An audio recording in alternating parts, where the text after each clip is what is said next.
to sponsor a child, which you can do for $38 a month. What's funny, which is that even in hard economic times like we do, guess what? Teenagers, you're still spending money.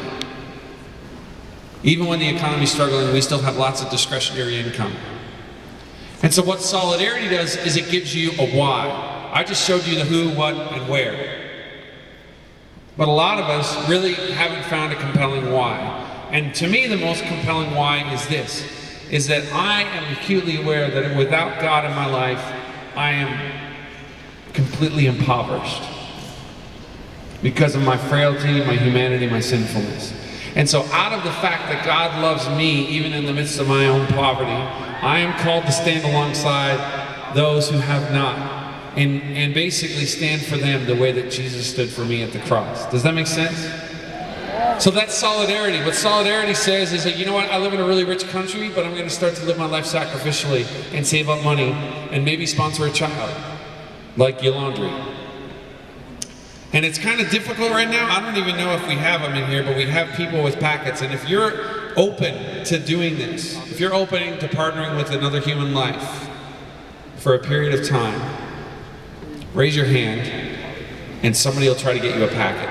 And if that's not possible, if those aren't happening right now, are they? Okay, cool. So there's people in the passing around packets. So if you're open, just raise your hand. Somebody will get you a packet, and that's a person. And the rest of the night, you can just pray for them. And if by the end of the night God moves you to do this, then on your way out the door, there's a compassion table. Just fill out the form at the back and give it to them. If you don't want to do it, it's totally fine. Just hand the form back, because it's a person. It represents a person, and if you don't, it'll get lost.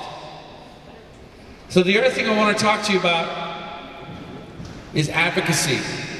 Because this is kind of like direct involvement. The last thing is advocacy. We're going to take an intermission. I'm going to give you a chance to kind of stretch, go use the bathroom, because you're like, I'm dying to use the bathroom. And then we're going to come back, and I'm going to play a bunch of new songs. I have a new CD coming out this Tuesday. And we actually have the CD here for you to buy. And the great thing is, if you sponsor a kid, you get the CD for free. So that's kind of cool. But when you come back, you're going to see a video. Really quick, listen up. I don't want you to miss this. When you come back, you're going to see a video for an organization called the One Campaign.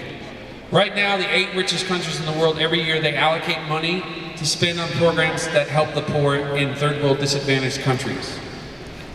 And I cannot, for the life of me, live with people who say that America's a Christian nation if they're not going to be willing to help the poor. Either we are or we're not. And if we are, we have a mandate by the gospel to care for those. So what's great about the One Campaign is they don't want your money, they want your vote. They want you to go online and join a petition, write a letter to your congressman. Because right now, every year, that money gets allocated and it's going to go somewhere. It's part of the budget. It's going to go somewhere. So I'd ask you to kind of think about those things, pray about those things. Take a break, we'll come back, and we'll rock out. God bless.